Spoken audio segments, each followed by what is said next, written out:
شمر اس قبیلے سے تھا جس سے ام البنین کا تعلق تھا.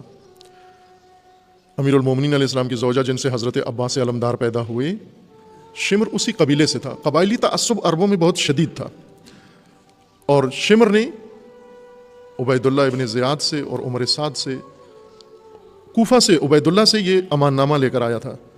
اس نے کہا کہ امام حسین فاطمہ زہرا کی اولاد ہیں، امام حسین کے ساتھ 4 بھائی ہیں، علی کے بیٹے 4، اور وہ ام البنین سے ہیں، حضرت فاطمہ سے نہیں ہیں. کہا یہ ام البنین ہمارے قبیلے کی ہیں، علی علیہ السلام نے ان سے ازدواج کی تھی، اور یہ بھی ابھی سید الشہداء کے ساتھ کربلا میں ہیں، اور میں چونکہ ان کے قبیلے کا ہوں اور ہم نے جا کر ظلم ڈھانا ہے، تو میری یہ سفارش ہے کہ ان 4 بھائیوں کو معاف کر دیا جائے. اگرچہ یہ امام حسین کے ساتھ ہیں، لیکن انہیں امان نامہ دے دیا جائے، انہیں کچھ نہیں کہا جائے گا، انہیں کربلا میں قتل نہیں کیا جائے گا، اسیر نہیں کیا جائے گا، یہ امام حسین سے جدا ہو جائیں اور چلے جائیں اپنی زندگی گزاریں. یہ شمر یہ خط لے کر آیا تھا. توجہ کریں، حمیت جاہلیہ، قبیلہ پرستی کی بنیاد پر، قبائلی تعلق کی وجہ سے، ماں کی طرف سے اس قبیلے کا تھا، لہٰذا ہمدردی کی حس جاہلیت کی وجہ سے پیدا ہوئی، اور امان نامہ لے کر آیا کہ یہاں سے جانے دیں. امام حسین علیہ السلام نے کہا چلے جائیں. جب شمر روز عاشور آیا، صبح عاشور، امان نامہ لے کر حضرت عباس کو بلایا کہ ابو الفاضل آئیں، میں بات کرنا چاہتا ہوں. حضرت ابو الفاضل کو معلوم تھا، چونکہ جانتے تھے کہ یہ بھی اسی قبیلے سے اور یہ امان نامہ ہی لے کر آیا ہے. فرمایا میں نہیں بات کرتا اس سے، میں اسے ملتا بھی نہیں، گفتگو بھی نہیں کرتا شمر سے. شمر جانا پہچانا تھا. یہ شمر جنگ صفین میں علی علیہ السلام کے لشکر میں تھا، علی علیہ السلام کا فوجی تھا، بلکہ فوجی افسر تھا. معاویہ کے خلاف جو جنگ ہوئی اس میں شمر علی علیہ السلام کے ساتھ تھا کھڑا ہوا، علی علیہ السلام کی جانب سے اس نے جنگ لڑی. لیکن کربلا میں علی کے بیٹے کو، علی کی اولاد کو قتل کرنے آ گیا، عمر سعد کے ساتھ، عبید اللہ اور یزید کے ساتھ، معاویہ کے بیٹے کے کہنے پر. امان نامہ لایا اپنی ان قبائلی سمجھ کر تعلق علی کے بیٹوں کے لیے. اول تو حضرت ابو الفضل نے انکار کر دیا کہ میں نہیں ملتا. سید الشہداء نے اصرار کیا کہ جائیں آپ سنیں بات کیا کرتا ہے، بات تو سنیں اس کی. سید الشہداء کے کہنے پر اور فرمانے پر اور حکم پر حضرت عباس گئے اور کہا اسے جا کر کہ کیا کہتے ہو تم. اس نے نکالا امان نامہ اور کہا کہ میں خصوصاً آپ 4 بھائیوں کے لیے یہ امان نامہ لے کر آیا ہوں، اور آپ ابھی اس میدان کو ترک کرو، چلے جاؤ، آپ کو کوئی بھی نہیں پوچھے گا، کچھ بھی نہیں کہے گا. اگرچہ یزید کو اولاد علی سے دشمنی ہے، لیکن چونکہ آپ ام البنین سے ہو، ماں آپ کی ام البنین ہے، آپ کے لیے چھوٹ ہے، استثناء ہے. علی کا بیٹا ہونے کے باوجود آپ کو بنو امیہ کچھ نہیں کہیں گے، چھوڑ دیں گے، نہ اسیر کریں گے، نہ قتل کریں گے، نہ آپ کے باقی اموال کو چھیڑیں گے، نہ آپ کے کسی خاندان کے متعرض ہوں گے، صرف آپ حسین ابن علی سے الگ ہو جائیں. حضرت عباس نے اس پر لعنت کی اور سرزنش کی، اس کی مذمت کی اس کی، اور وہاں سے واپس آئے. سید الشہداء نے پوچھا کیا کہہ رہا تھا، شمر کیا پیغام لایا تھا. حضرت عباس نے بتایا کہ امان نامہ لے کر آیا تھا. اس قبائلی تعصب کی وجہ سے، حمیت جاہلیت کی وجہ سے یہ نامہ، امان نامہ لے کر آیا تھا عبید اللہ ابن زیاد سے. تو امام حسین علیہ السلام نے فرمایا تھے ٹھیک ہے چلے جائیں، آپ استفادہ کریں اس امان نامہ سے، چونکہ ان کو دشمنی مجھ سے ہے، آپ سے نہیں ہے. اگر آپ کو چاہ بھی رہے ہیں کہ ہم کچھ نہیں کہیں گے تو آپ استفادہ کریں اس موقع سے اور چلے جائیں آپ. لیکن حضرت عباس نے عرض کیا کہ مولا یہ کیسے ہو سکتا ہے، میں آپ کو اس عالم میں چھوڑ کر میں چلا جاؤں، جبکہ میری ماں نے مجھے آتے ہوئے یہ وصیت کی تھی. اب یہ مارکا تھا. حضرت عباس کو کس چیز نے وہاں روکا ہوا تھا؟ تقویٰ نے.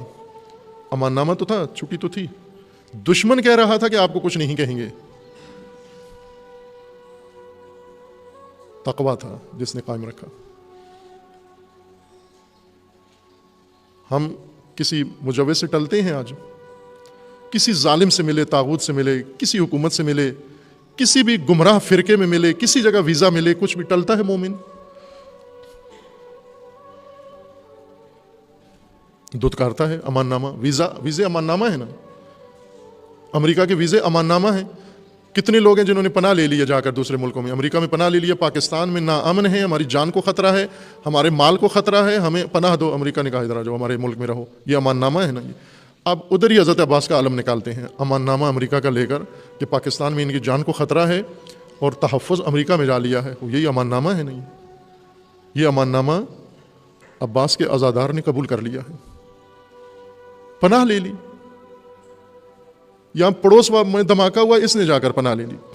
مجھے یاد ہے ایک تبلیغی سفر میں انہی ممالک کے اندر ایک مومن تھے وہاں پر, وہ آئے اور انہوں نے آ کر مجھے کہا کہ آپ مجھے یہ لکھ کے دے دیں گواہی کے طور پر, ایک عالم طالب علم کی حیثیت سے پاکستانی, کہ میری زندگی کو پاکستان میں خطرہ ہے, میرا مال کو خطرہ ہے, میری جان کو خطرہ, خاندان کو.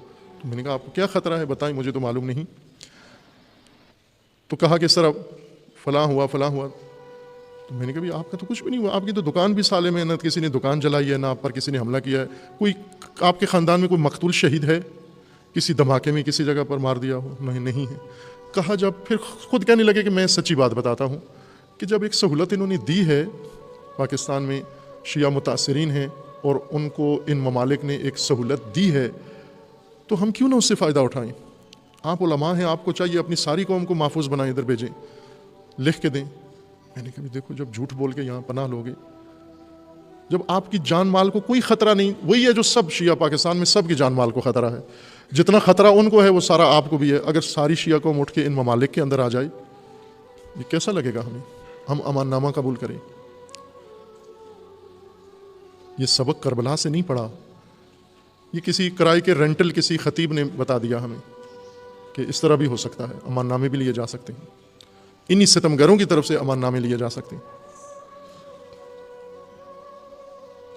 آپ کا ملک ہے, آپ کی مملکت ہے, ناامن ہے, تشیع کے ساتھ دشمنی ہے, سب کچھ ہے, لیکن اسی میں آپ نے اس کو سامنا کرنا ہے, اسی میں آپ نے استقامت دکھانی ہے, اسی میں آپ نے اپنے مکتب و مذہب کے اوپر قائم رہنا ہے, اسی میں آپ نے ایک دوسرے کا سہارا بننا ہے, ایک دوسرے کا ساتھی بننا ہے. امان ناموں سے نجات ملے گی ہمیں. نہ حمیت جاہلیہ بھرم رکھیں اس عنوان کا, ایمان کا, اسلام کا. ہم مسلمان ہیں, کلمہ پڑھتے ہیں, پھر حمیت جاہلیہ ہمارے نزدیک نہ آئے. یہ کفر کی علامت ہے حمیت جاہلیہ. قوم پرستی, ملت پرستی, خاک پرستی, علاقہ پرستی, لسان پرستی, زبان پرستی, قبیلہ پرستی, یہ جاہلیت, یہ حمیت جاہلیہ ہے. یہ کفر کی علامت قرآن نے قرار دیا ہے. ایمان کی علامت تقویٰ ہے. ذات بھی نہ پوچھو, تقویٰ دیکھو, اگر اس کے اندر تقویٰ ہے, یہ آپ کا بھائی ہے, یہ آپ کا ساتھی ہے, یہ مومن ہے, اس سے اور کچھ بھی نہ پوچھو. رسول اللہ پوچھتے تھے بلال سے ذات کیا ہے تیری, سلمان فارسی سے پوچھا ذات کیا ہے تیری, مقداد سے پوچھا ذات کیا ہے تیری, کمبر سے پوچھا ذات کیا ہے تیری. یہ غلام تھے, سیافام تھے, انہیں اٹھا کے سرداروں کے برابر بٹھایا. ابو جہل و ابو لہب کو تکلیف یہی تھی کہ انہوں نے, رسول اللہ نے آ کر غلاموں کو قریش کے سرداروں کے برابر کر دیا ہے, ہماری حیثیت خراب کر دی ہے. اسی بات پہ دشمنی کی ساری, چونکہ انہوں نے حمیت جاہلیہ, نظام جاہلیت قائم کیا تھا. رسول اللہ نے نظام تقویٰ آ کر قائم کیا. نظام تقویٰ میں ذات نہیں پوچھی جاتی, زبان نہیں پوچھی جاتی, علاقہ نہیں پوچھا جاتا, دیکھا جاتا. ان اکرمکم عند اللہ اتقاکم, کرم و شرف و کرامت و شرف و شرافت تقویٰ کی بنیاد پر ہے.